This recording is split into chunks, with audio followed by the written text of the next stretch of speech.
Hey guys, buckle up for the premiere episode of Humanoid. The podcast discusses how your humans can and should interface with your machines in the Western Canadian process industry. Whether you're an operator, a control system specialist, a manager, a social media control system influencer, is there such a thing? Or heavens forbid, even an engineer, you're sure to pick up some actionable tidbits when you listen to Humanoid. And as if that weren't enough, we're going to play a round of our famous game, Whose Alarm Is It Anyway? We'll be discussing trends and HMI design that we're seeing in industry. We've got two special guests with us today, and we'll obviously touch on the eagerly awaited new graphics engine from Emerson called Delta V Live. So, without further ado, allow me to introduce our guests. Benji Kidmos is a automation manager for CNRL, veteran of the energy game in Alberta, British Columbia. Benji has worked on many projects from instrumentation to SCADA work to large control system implementations at large facilities throughout the province. And Benji has a particular interest in graphics and operator interfaces. Welcome, Benji. Thanks for having me. Our second guest, a man who needs no introduction, a local legend by way of Quebec and Texas, former marketing manager at Emerson, who works for Spartan Controls, the author of the revolutionary distributed I/O product known as CHARMS, Andre Decaire. Welcome, Thanks Andre. for having me. Yeah. Besides Andre's encyclopedic knowledge of the inner workings of the Delta V distributed control system, like Benji, Andre also has a particular interest in the performance shaping factors embedded in today's operator interfaces, specifically Delta V Live. So, and finally, welcome to you, the listener. We hope to spark something here on Humanoid and get some interesting conversations going with our guests. So, when we talk about HMIs, the historical aspect to me has always been very fascinating. When I've gone to older plants, old gas plants from the 60s that you find in Alberta, a lot of times you see that old the whole wall and someone's painted on the process, and then there's sort of like lights that represent, switch statuses, pump run statuses, that kind of thing. And literally there's push buttons and relays and sometimes chart recorders, right? So it's a very early version, non-electronic version of a human-machine interface. So some plants, they preserve that sort of as a historical memento, and I've always enjoyed seeing that kind of thing. But it's really begs the question, where did we start with these interfaces, and why the interest in high performance HMIs? Part of the answer is it came from the aviation industry, where those traditional boards are pretty good at running a slow process, but once you increase the energy in these aircraft and the performance, well, you start running into some limits, and you start to really exceed the limits a human can process information. So we've got to find a better way. Essentially, it's a challenge in human information processing. And one of the things that always jumps out at us is the use of color, right, on these HMIs, especially the older ones. And we've seen some very colorful displays in the past. Hey, Gabe. Yeah. You're talking about these mimic panels, and it reminds me of some of the things that I've gone through. But I actually worked at a company in the way back in the day where we actually made those little tiles that were etched and assembled together with the information coming back from them. And coupled that with the operator boards where the operator used to have all his buttons and dials and switches, and single loop controllers that would indicate what was going on. What the operators used to have in a control room way back in the day was an environment that had a lot of information in terms of images, right? Rather than a bunch of data points and numbers on screens, they could see the state of the plant as, if nothing more than a pattern of normal presentation of lights and dials. And so when we went into the HMI environment initially, I think we ended up being overly concerned about getting data to the operator, how much data we could put on a screen. And that was the first move into the problems that the DCS created, and customers, operators having to deal with all of this data versus the information they were seeing when they walked into the control room and the MMIC panels. So we've come a long way, but I just, it used to be that control rooms were informative in the image that they provided. And that's where we got away from in the early HMIs. I don't know what a MMIC panel is, Andre. It's what you were talking about. It's that, okay, that those wall, big, that image. Right. All those little tiles that are assembled together. Each tile is etched individually, and they assemble the lines and the symbols, if you will, of the Sometimes process. a process flow diagram kind of etched into panels. Yeah, and that's actually one of the most useful aspects of that, is it teaches your operators what the process is. It's right up there on the wall. Right. And you can follow it. You can get a good sense of it. And certainly one of the benefits of that would have been in a large room, what a control room would have been, you could see the whole process from just the 360 view, or maybe even 180 degrees, kind of a scan from one end of the process to the other without having to flip screens like we do today. And Yeah. Not much detail, but talk about situational awareness, right? Yeah, that's right. Yeah, you could call that the early L1 displays that we Right, now talk right. about in our HMI philosophies. Yeah. Much more screen real estate, though, I'd say. Yeah, that's a big screen. Yeah. So to your point, Andre, when we moved into the HMI, the computer environment, people tried to represent exactly that and reproduce it on the screen. And initially it was probably pretty rudimentary, but at some point in the 90s, with PC-based, commercially available, I think they call it COTS, commercially Off the shelf. off the shelf. Yeah. Equipment, PCs, essentially, we were able to do lots of stuff in our graphics. And I think to Andre's point there, where you go from the large wall of just the most important information, because building a wall, one, you had real estate to look after, and two, very expensive to build those. So you carefully chose what showed up on there. When you got into an electronic HMI or computer-based HMI, essentially everything's free, right? You could put as much data on a graphic as you wanted to. There's no cost to it. It's sort of the same concept that you hear about alarms all the time, right? When you went from a light board to electronic alarming, the alarm points were free now. So you just start adding, and maybe a little bit too much assumption that the operator needs to see everything. Yeah. If you had a wall display, it was only the most important information that made it up there, right? Absolutely. Limited real estate. That alarm better be critical. Can you imagine the alarm rationalization bar was set very high in those days to get one of those light bulbs on a board? Yeah, so when you converted over to computer-based HMIs, there was one, it's the ability to put everything on there, so the assumption that they need everything. And then two, I think in a lot of cases, it started bringing out the inner artist of everybody, and maybe got a little bit too artistic license and freedom in what was designed on the graphic, right?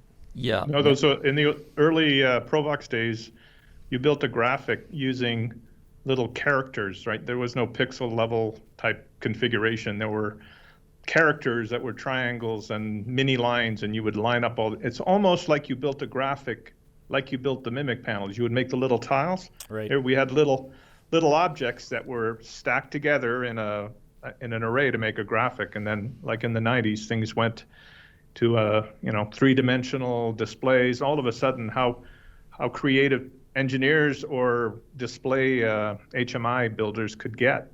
But I think that's where we lost the connection to the operators themselves and what they need versus and the people were making decisions on what they should get without really understanding their workflows and their tasks and responsibilities. And as Benji said, everything could have an alarm, so everything did have an alarm. And we didn't have to think about it. And we got into all of these alarm flood situations and consequences. So we've learned and come a long way in our journey through HMI experiences to where we're at today, and even the standards that have been created as a result. Yeah, and like Benji said, the cost was nominal to add more graphical elements or alarms, and there was a certain aspect of cover your butt. So, and we took So add it all, yeah. add it all, and we took our P90, our piping and instrument diagram, we splayed it across the graphics because maybe somebody might want to see some dump valve or some insignificant part of the process, and then again to cover ourselves, we made sure it all had an alarm or multiple alarms, and things started to multiply in that sense. And we also did interesting things that were maybe innovative at the time, where we added like some animations to our HMI, like the little spinning pump. The artist coming out of people, I think And that's the ability artist. to all of a sudden add animation, and wow, this looks really great, right? Yeah, and I remember being impressed by that stuff. Being in school Be and able to see seeing the flames move across the screen and the flames. Yeah, flames, spinning pumps, valves that actually move and actuate as they move in the field. And hey, it's pretty cool. But yeah, all excellent stuff. it was excellent stuff. It was innovative. We also had super colorable vessels that actually had the color of whatever process fluid was in them. Right. Same with the lines. You'd have a black line, you'd have a red line, have a blue line for water, whatever, right? Yeah, and then a lot of the design, I think, became, let's try to make this a little bit interesting versus a dull graphic, right? I have all this power. Why would I make it flat and boring, right? Yeah. And you still hear that today. I want my operators to see whatever process fluid is in the line. So let's code that with color. That's right, yeah. Try to make it a little easier for them. What they believe to be easier anyways, just by looking at colors, right? Yeah. And it's except for that colorblind operator who didn't really get the benefit of That's right, yeah. seeing those, the shades of whatever color. And that's another aspect of, human-centered design that we talk about, is making sure that when you do pick color in a graphic, you have the right contrasts between colors so that it's evident when things happen based on color and not just because it happens to be a pretty color. And you got to think about how it serves the operator, not what it looks like for your design purposes, or personal preferences. Or in a boardroom. Happens a lot that when somebody maybe goes to design a graphic or whatever it may be, is they forget, or maybe it's not intuitive to when you're building a graphic who you're actually building it for, right? You're building it for the panel operator, and that's the primary user. It's not for an engineer, it's not for a DCS guy, not for a programmer. It is for the operator, right? So really got to start thinking about, well, what does he see, and how does he interact with this, right? And as it turns out, maybe that colorblind operator was better off just seeing shades rather than all these glaring colors. Incidents started happening in industry. Some major, the Texas refinery that blew up, and that came down to an alarm flood root cause, and some other rather serious incidents. That was a pretty interesting story. I think you can watch that on the CFB, I think it's called, or it's Chemical Safety Board, CSB. They got a video enactment of that. It's quite interesting there. And one of the leading factors, whatever, was the HMI design. How just the operator couldn't see all the information from one place. He had multiple graphics in order to be able to see the whole process picture, right? So couldn't fully see what was going on. Yeah, I believe a tower filled up with a hydrocarbon. Some of the alarms that should have come in, high-level alarms, weren't visible on the page he was on. He continued to do some action. That vessel flooded, carried the hydrocarbon over into a knockout drum or something. That flooded, and it went up a flare stack, and the incident got worse from there. Yeah. So, So dealing with those kind of incidents, back in '98, the EEMUA, it's an organization in Britain or whatever. They came up with standards, not a standard, but a recommendation that from all these studies about alarms and the recommended number of alarms per operator or per time, and making sure there's a difference between the priorities and the visibility. And all of that work that has happened through the analysis of all these incidences, that they found that the alarm flood situations, the alarm design or lack thereof, was really at the root cause of a lot of these incidences. And eventually that grew into the ISA 18.2 standard, which is available to us these days, and which is something that pretty much every HMI should be designing towards, or something very equivalent to it, where you purposefully design those alarms. And so alarming and graphic displays are two of the key and separate functions of the HMI. The graphic itself provides that information to the operator to operate the plant, and the alarm system oftentimes is a layer of protection based on how it can advise the operator. And if that's poorly designed, then you don't have that protection that affords the operator to take action. And certainly we're talking about HMIs today really predominantly, but alarms are definitely, they go hand in hand with the HMI design, I think. And if you have a flooded alarm system or a broken alarm system, you can have the best HMI in the world, but it's certainly not going to help an operator make the correct decisions if the alarms are broken on that HMI, right? Yeah, they're separate but related. Yeah.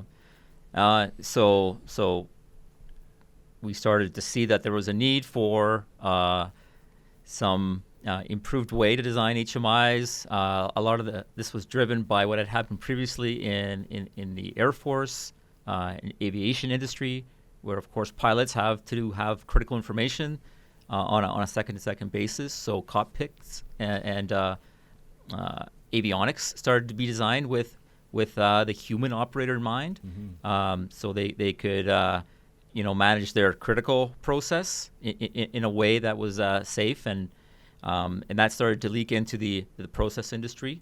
And I think you said the key words earlier, Benji. This idea of human-centered design. Right. So we kind of talking about colors being sort of the traditional or in the past, but I would say that I'd say it's still predominant out there, that most HMIs I've seen are still designed around a lot of colors.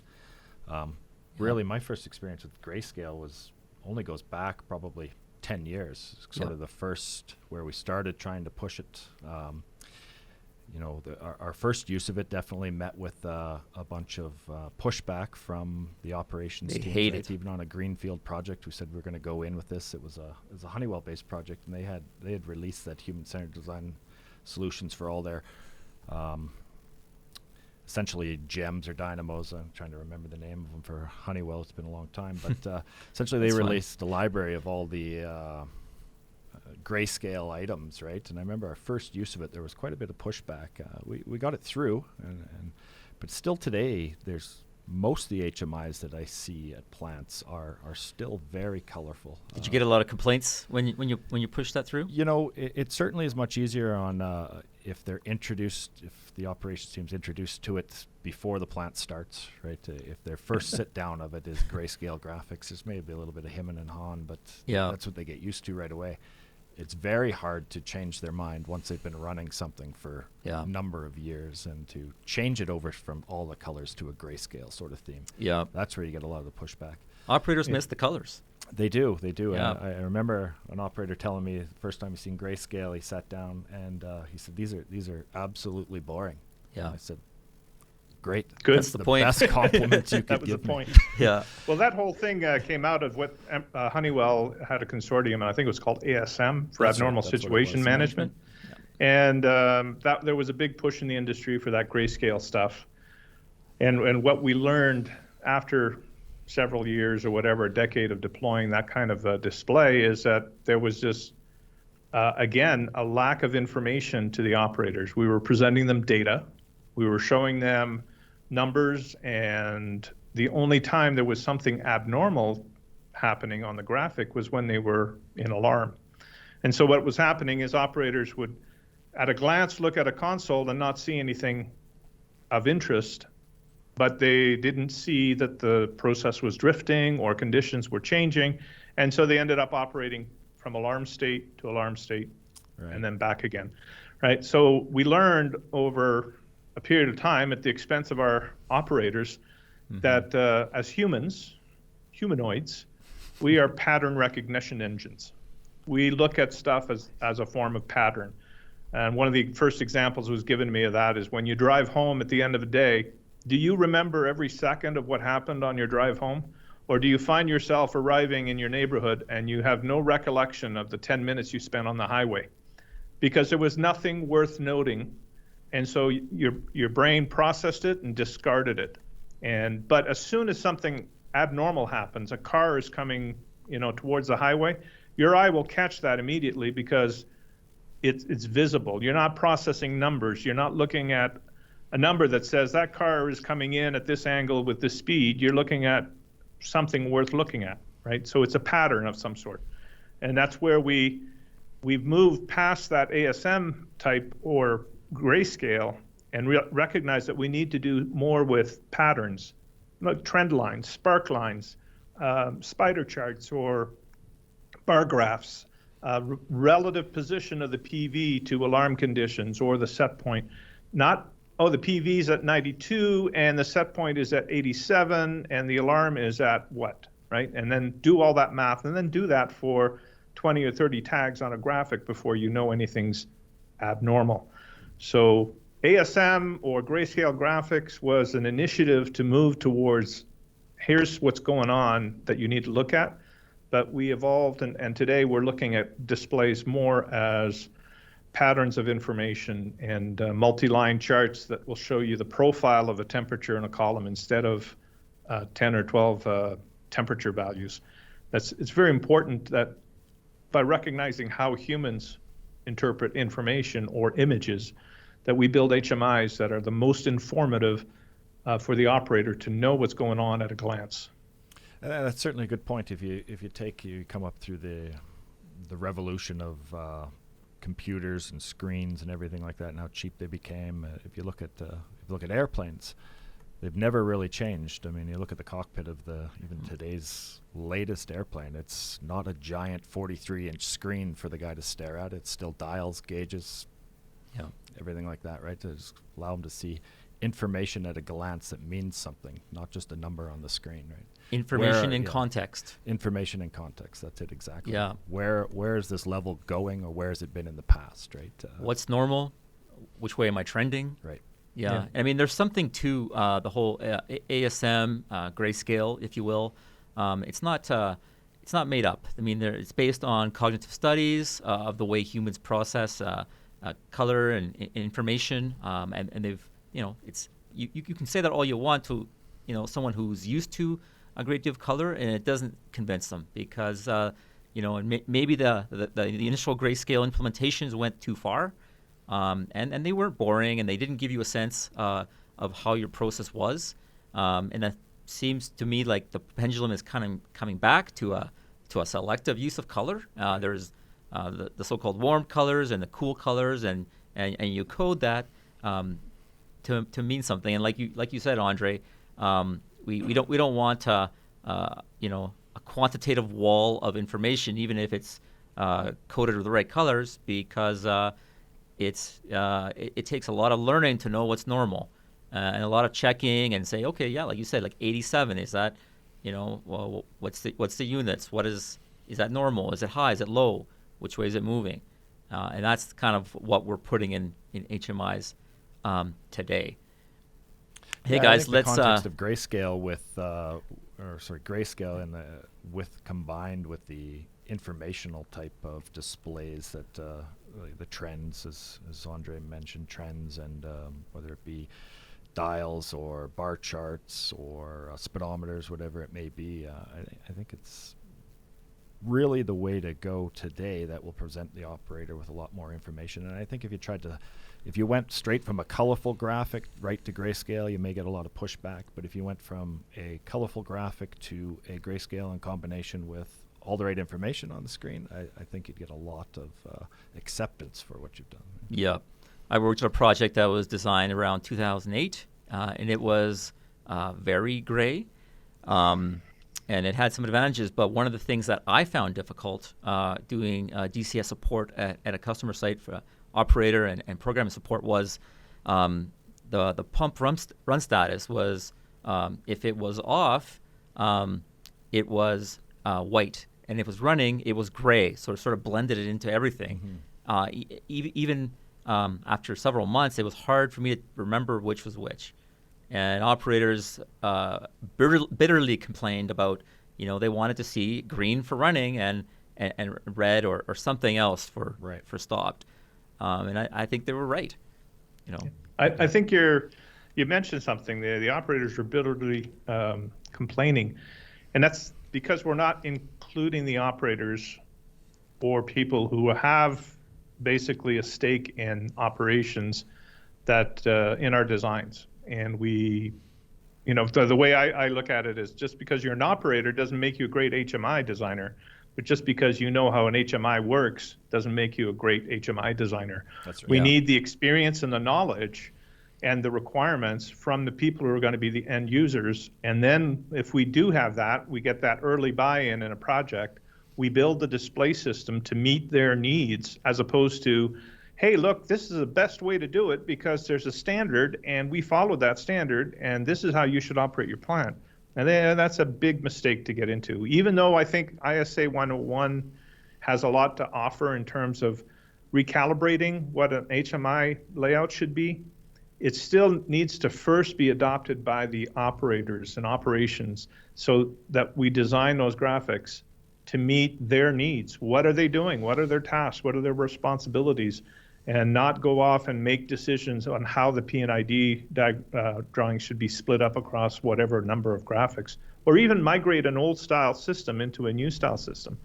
We want to make sure that we preserve as much of the value in the existing system, but we don't just discard a bunch of stuff thinking that we have a better way. The better way is what would be what the operators would be successful operating. It's an excellent point, Andre. The show is called Humanoid, and it's about, from my perspective, I seem to have a great deal of sympathy for those operators who have to sit in front of these consoles for 12 hours a day, 60 hours a week or more, depending on the shift, and are tasked with handling large, complicated, in some cases dangerous equipment. Right. Yeah, and I think of projects that I've been on in the past too.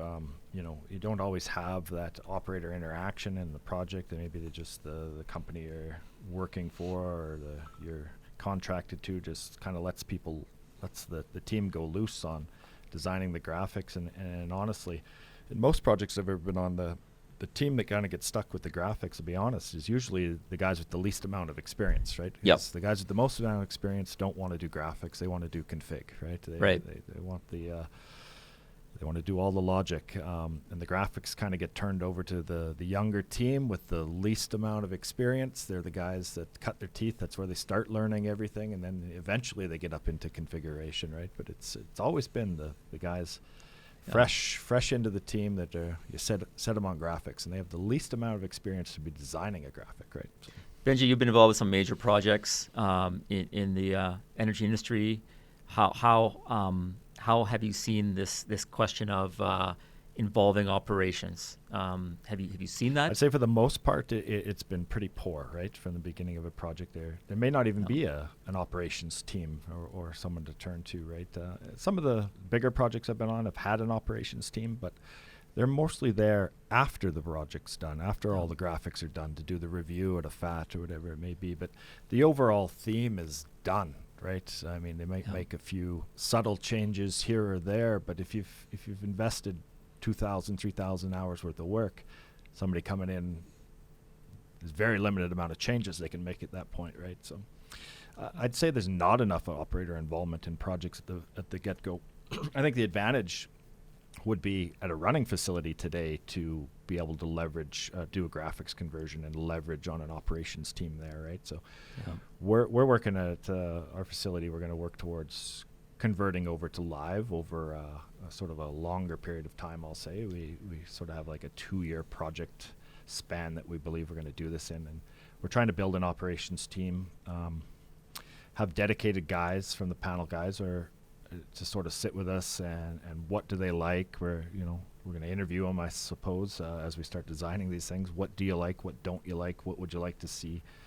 Try to develop a bit of a library to show them up front of, well, these are the things that we can do, these are the things we could do, and try to build our graphics out that way. That's our approach going forward, is to really involve the operations team and have it designed best for them, and maybe coach them in a few aspects where they may not like something just because it's different, but try to coach them into why this would be better for them, right? How do you think you can handle this? You talk about doing operator interviews or observations, but you could get into this shift A, shift B sort of scenario where different shifts or even individuals want different things. Yeah, definitely you could.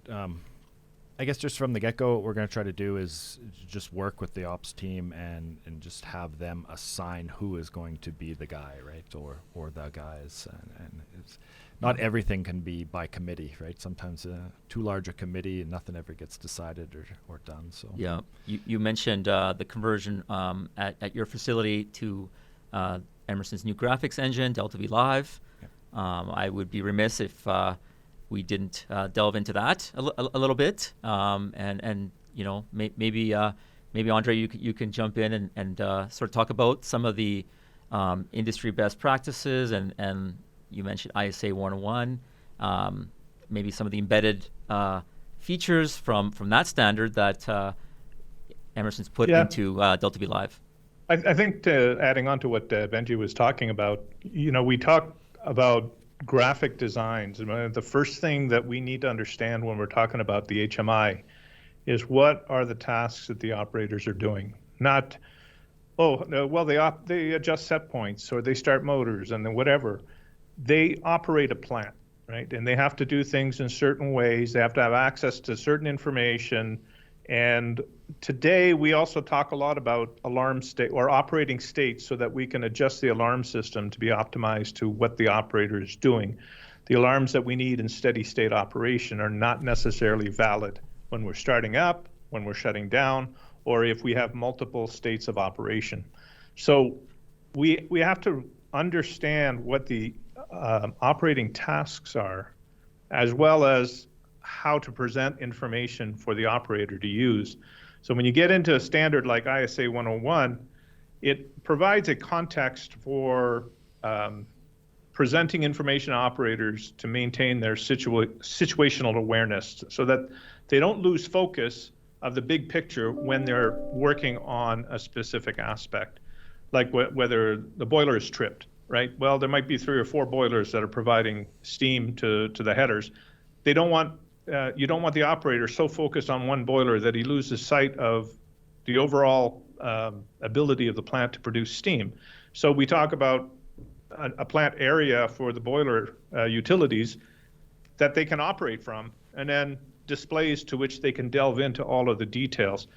But we have to do it in a way that recognizes how they would operate that plant, what the responsibilities are, and all that kind of stuff. Yeah, and one thing's asked, how would I go about it? So we've already kind of started that a little bit, and one of the first questions I ask is just go up to them, go up to the operating panel, and just ask them, why do you have these 4 screens open? Right? And the answer is usually because I'm looking at, on this screen I'm looking at those 2 numbers, on that screen I'm looking at those 4 numbers, on this screen I'm looking at those 3 numbers.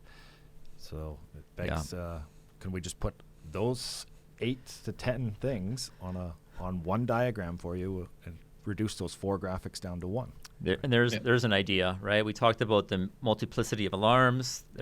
We also suffer from a multiplicity of displays. Yeah, and right? most of the time when I look at what they're doing, they have they have 9 screens at our facility to look at, right? So, and you look and see, they're not looking at the information on 9 screens.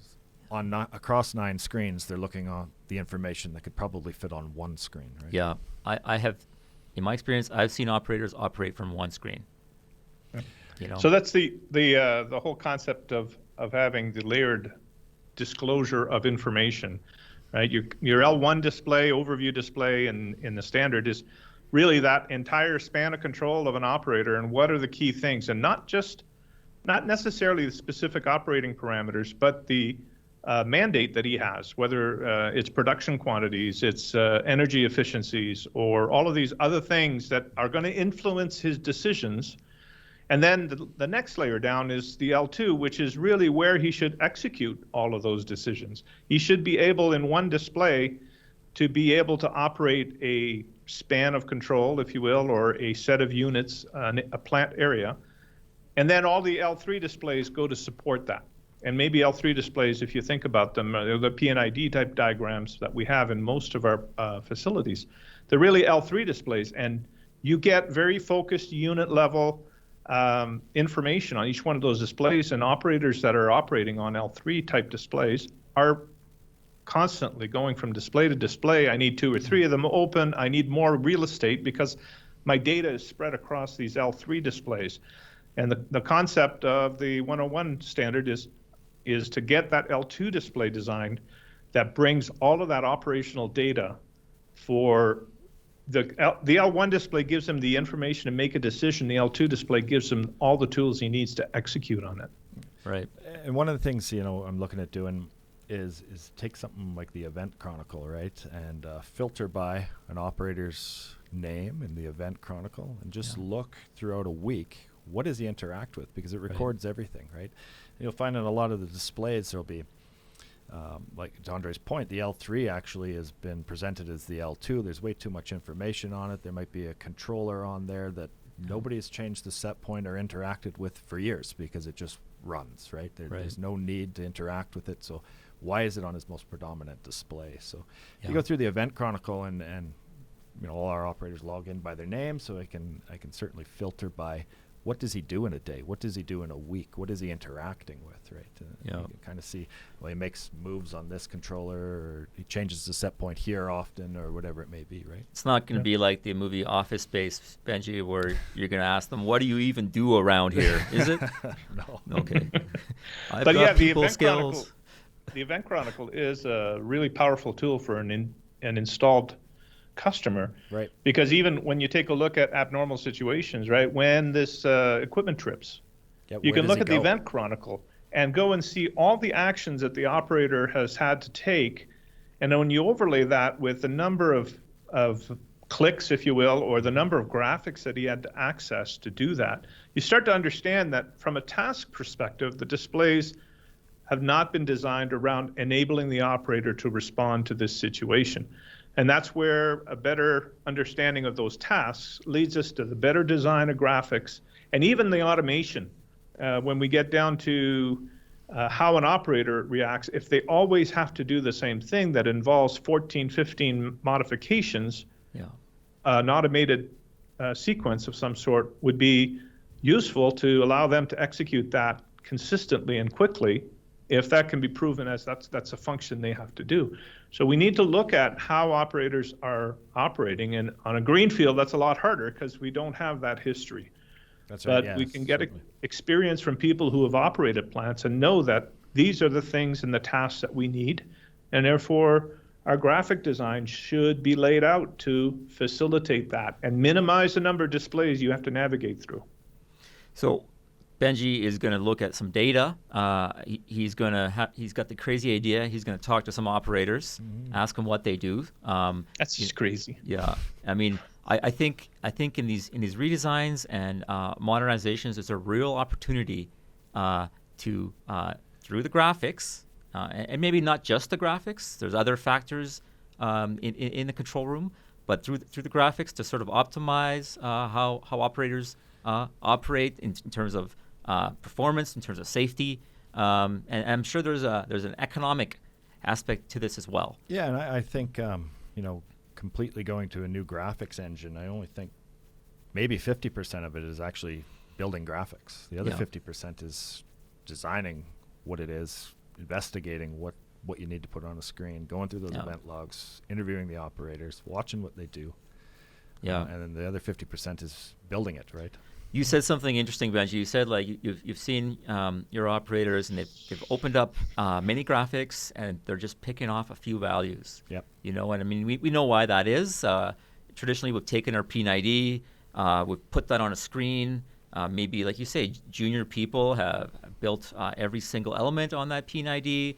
There's some advantages to this approach. Well, and a lot of the projects have been on there. You know, they're going into the project. There is no graphics standard, right? They Yeah. build it for the project. So As they go. and then Yeah. you know, And so the what do advantage they build is for a graphic standard? Well, we're going to follow the PNIDs. we're going to right? follow And the P90. maybe you get a style guide out of the project.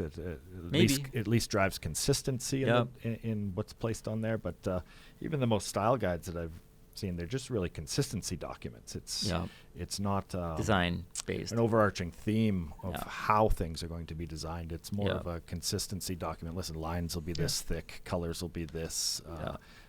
You know, there's nothing in them about, well, this is why we would build it like this, and this is what Yeah. we need to look at in order to put on the L2 and whatever it is on the L3, and this is what the L1 should have on them for information. And Yeah, and there's some benefits because we take our P90, we build that out on a graphic, and then we take our highlighter. We've all done this. Sure. And then at FAT or at some other test, we highlight as we look for those elements on the page. And by the time everything's highlighted, well, you're done, and someone signs off on it.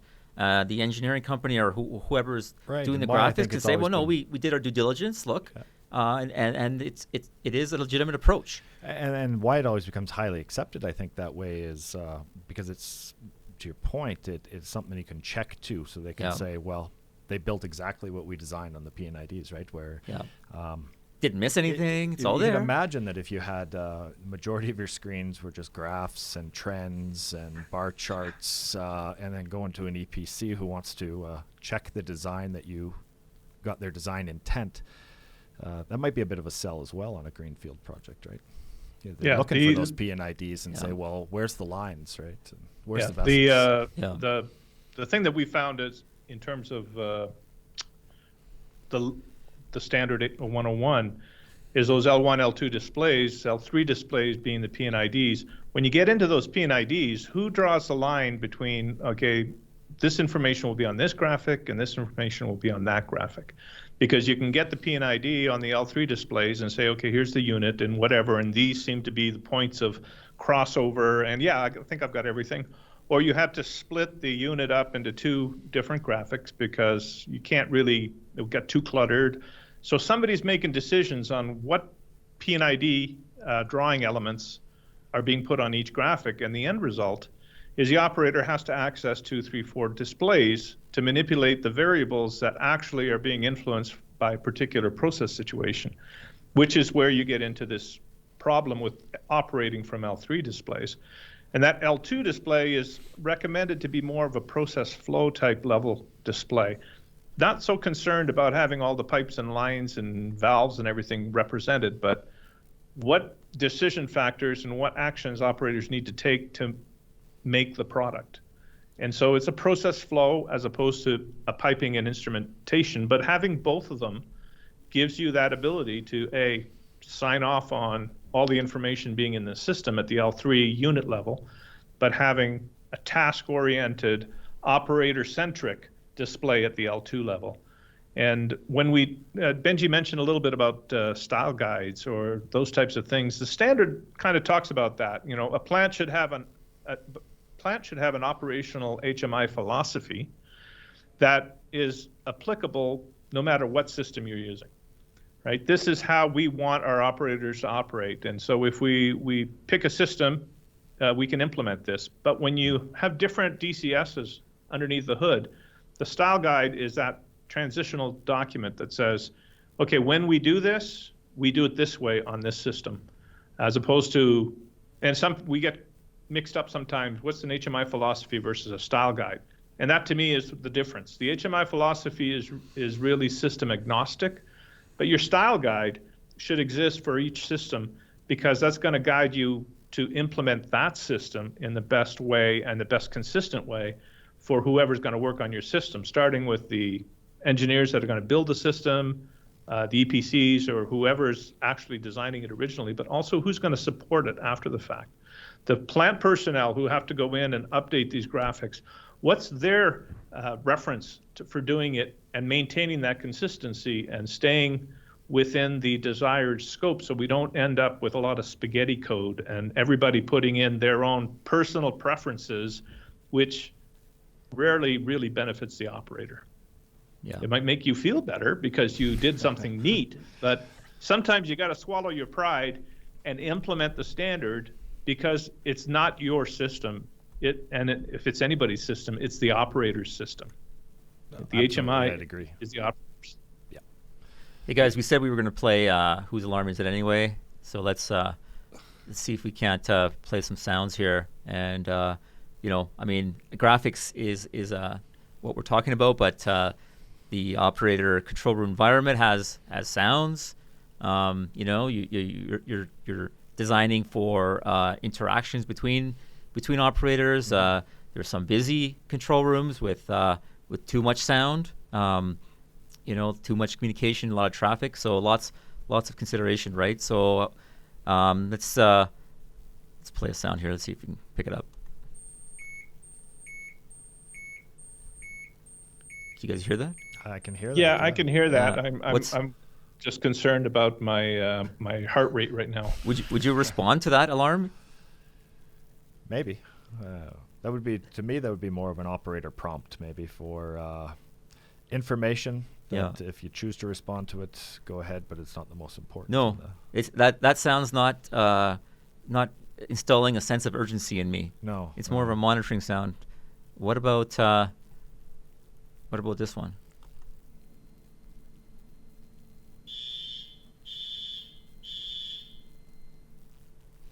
I think you'd be asked to remove that sound as soon as possible.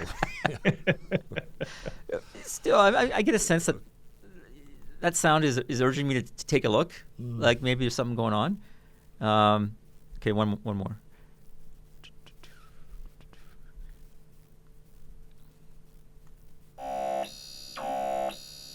Certainly annoying would get your attention, yes. Yeah. If the Super goal annoying. is to annoy the operator into action, that one works. Yeah, that might get my Well, attention. I think the alarm sounds need to be attentive, but also somewhat pleasing to the ears, right? Right.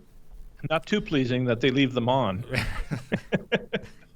But that's one of the things that is that's come out of all of these studies from the Center for Operational Performance, HCD, Human-Centered Design, is looking at various alarm sounds. There's even a palette of if copywritten alarm sounds that you can get from these certain companies or whatever, and technically you're not supposed to steal them. But the idea is you want to differentiate the level of urgency from an audible sound. And it can't be so obscure that if you don't have a lot of high priority alarms, which ideally you don't, if you never hear this, you still want to know that you need to be doing something, right? Yeah. It needs to differentiate. I got to play this one. It's called Funny Alarm Sound 1, and I haven't heard it, but let's see what it sounds like.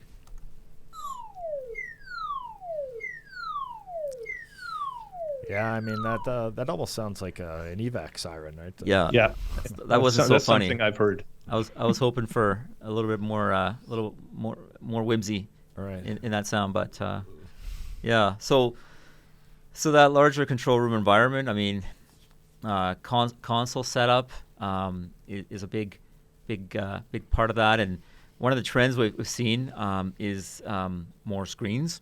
Right. Benji, you mentioned you've got 9 screens. 9 screens. And I'll just throw this in console design. We our first facility, Kirby South there, we had decent consoles, really nice, nice furniture.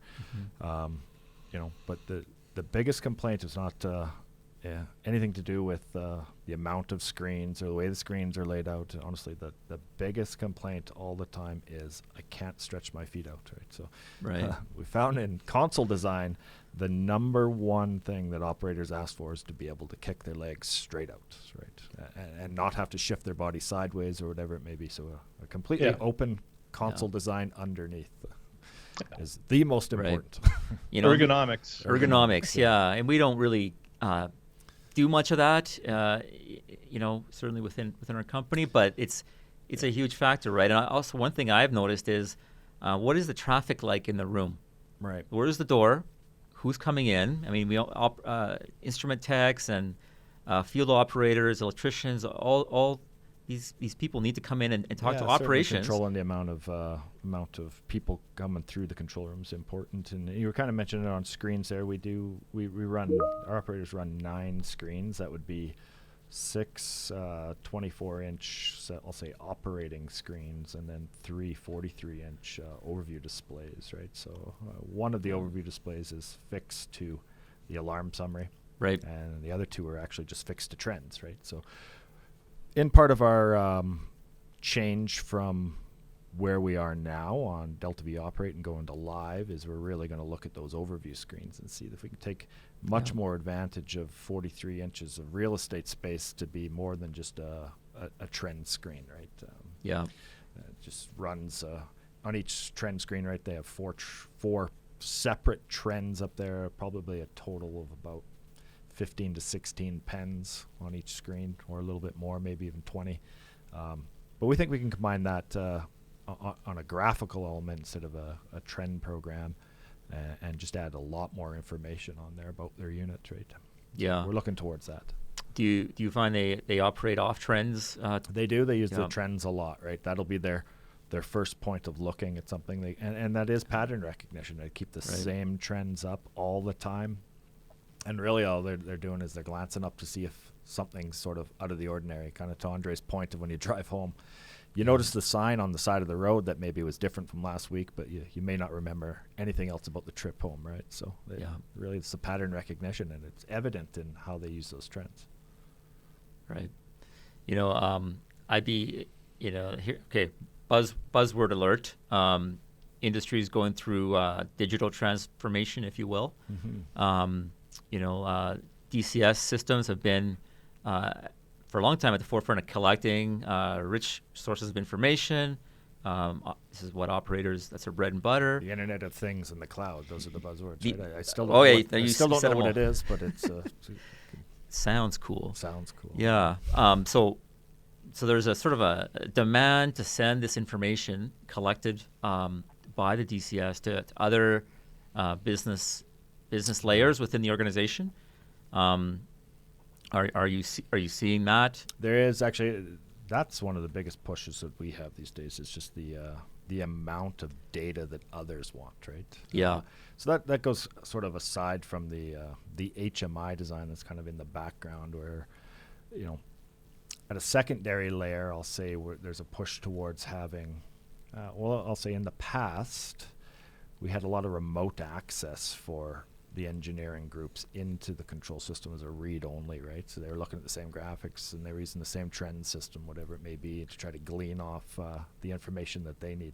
Right. But since we design our graphics for operators, not engineers, a lot of the information that an engineering type might want isn't necessarily there, right? So there is a big push really for designing with the information out of the historian their own set of graphics, right? Whether that be through a pie or whatever it may be, right? A presentation layer for engineering, which is more KPI based than, I'll say, operation real-time based. Yeah, they're looking at more production sort of data, longer term trends, whatever it may be, how things are reacting, right? Yeah, and building KPIs that maybe somebody operating the plant at this moment may not be interested in, right? Yeah. Andre, earlier you mentioned the opportunity to further automate the plant, where you detect an operator is doing the same task 20 times, you know, especially with sort of repetitive type equipment. A well pad comes to mind, right? They're a cookie cutter mostly across a phase of a project. And, you know, is the HMI redesign a chance to build some buttons that do, you know, sort of automatic actions to help reduce that operator workload, to reduce clicks, to produce a more consistent operational curve shift to shift? Is that something you're looking at, Benji, for We have a lot of that. Like if you think about at SAGD, one of the major things is well testing, right? So I've been at some facilities and some near to us where it's still a manual process from the HMI, right? To operator to go in, open this valve, line up that valve, start the test, whatever it may be. Yeah. We've developed just a sort of a round robin testing where you just set which wells you want to test for the day, and then you just push start and it just runs. So 24 hours a day, our wells are going through test in a round robin, and the operator has the control of what the round robin is.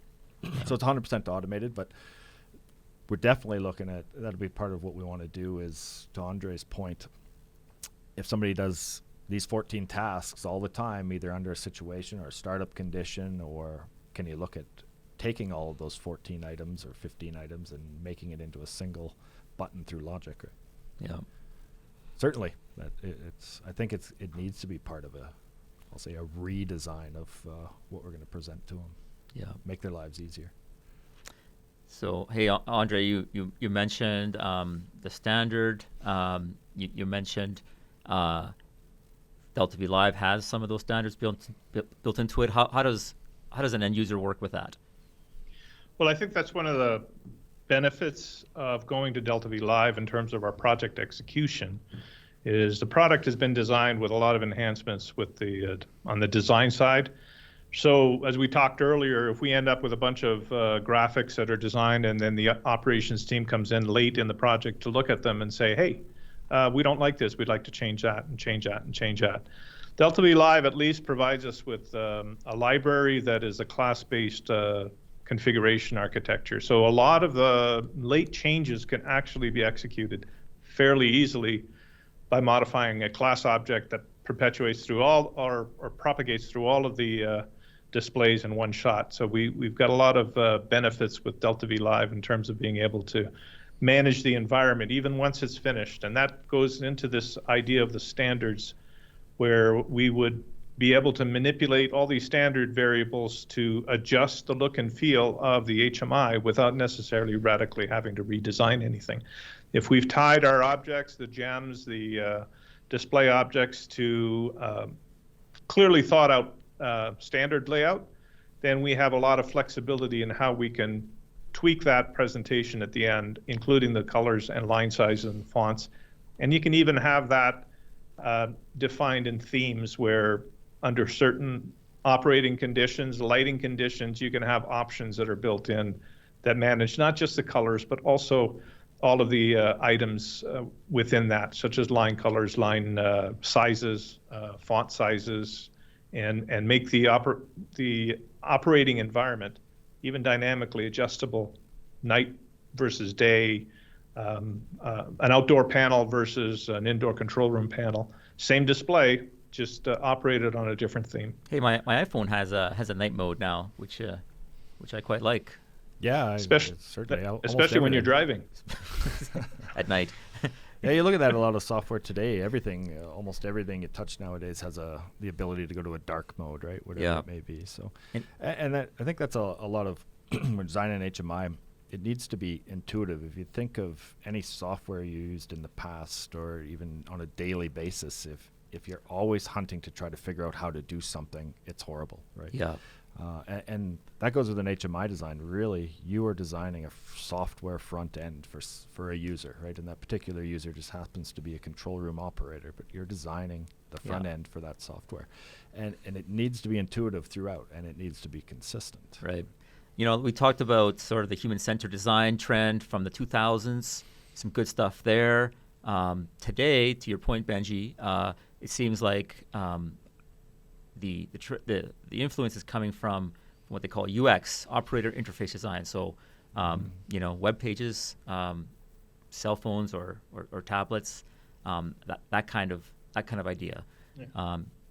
UX is your user experience. UI is your user interface, and those two are kind of separate. My wife complains every time Apple updates the FaceTime or whatever, Facebook. Well, it's not Apple, but she has it on her Apple product. But it gets an update, and the next thing she knows, she can't find anything. Yeah. And I get to hear about it. And that's the same thing with our operators, right? If we go in and we just randomly change how we do things because we think, oh, this is better. You're not going to get a happy operator. They don't want to hunt and peck for their information. Yeah, one of the concepts from UI UX is your operator interface should work like the other operator interfaces that people use. You know, so people know and have a sense of consistency about it.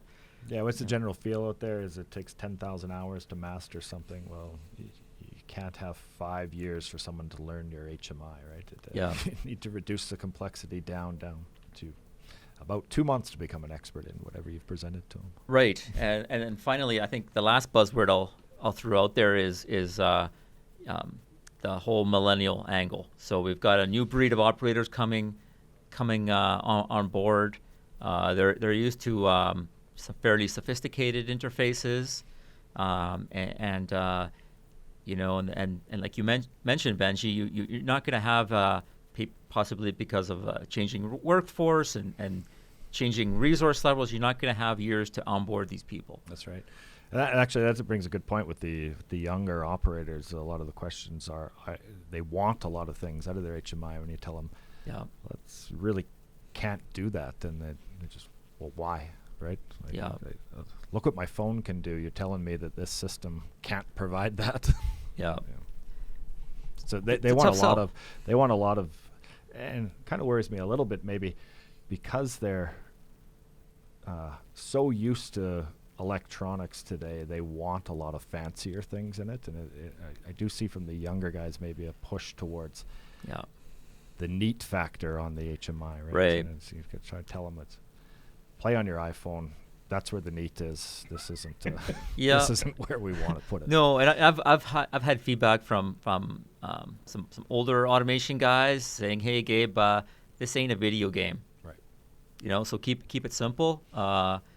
And I guess the point there is, you know, keep your design within the constraints of what's accepted as a best practice. No more flames, right?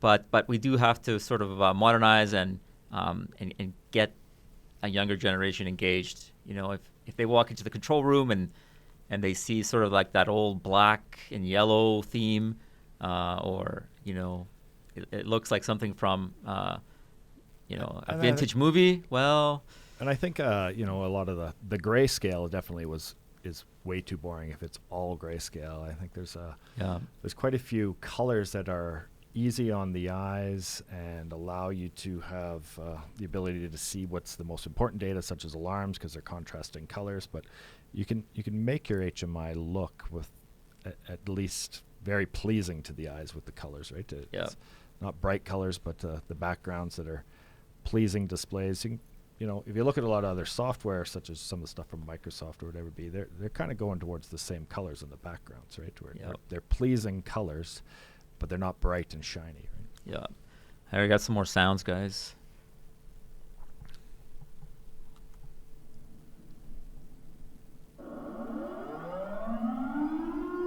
I gotta go. Okay. That's our cue to do a duck and cover. Yeah, exercise. that's kind of a sound to please leave, right? Yeah, I in my home environment, I have a sound which has been affecting me. It goes something like this. It's my Step cat. on your cat's It's tail. my cat Finnegan, who has taken to coming to me at 2:30 in the morning to ask for a snack. So very effective sound. He's got me figured out. Wakes you up. Yeah, it wakes me up. So, well, guys, I think we're coming to the end of this podcast. Anything? Any last thoughts? Parting thoughts? I would just say that in graphic design, I think it can't be downplayed how important the operator is in the design. You probably have to steer a lot of the operators towards the new concepts through explanation and show them with examples on why it would really help. But I think in designing the screens and the layouts and what information is on what screen, I think that the operator involvement is more important than anything there. They're the ones, they're the end user, they're the sole end user, even though there might be a lot of people log in and from an engineering perspective or management to look at the screens and see some data. Yeah. They're only read-only, and they're not the ones that use it on a daily basis, so it should really be 100% tailored to the operator. Yeah, no, good point, Benji. Andre, any thoughts? Couldn't agree more. I think our operators are the people that need to be consulted throughout the display process, right? So you don't want to end up at the end of a project with not meeting the bar, right? Not exceeding their expectations. So you need to start with them, and you need to iteratively work with getting approvals and whatever, so that you don't go down a rat hole that the operators are going to not like. Yeah. No, and that's I mean, the show is called Humanoid for exactly that reason. Sometimes process control people can come off as being a bit soulless, but I think underneath it, most automation people have a genuine desire and interest to make life easier for their operators. Also to reflect sort of the business drivers that are paramount at most organizations that run these industrial processes. So our job is to listen and learn from our fellow humanoids. So with that, it's been a lot of fun, guys. I know you both live and breathe process control systems, as do I. Sounds kind of sad to say that out loud, but it's true. This has been fun. I hope we get to do it again. And thank you for joining us on Humanoid. Thank you. Thanks for having us.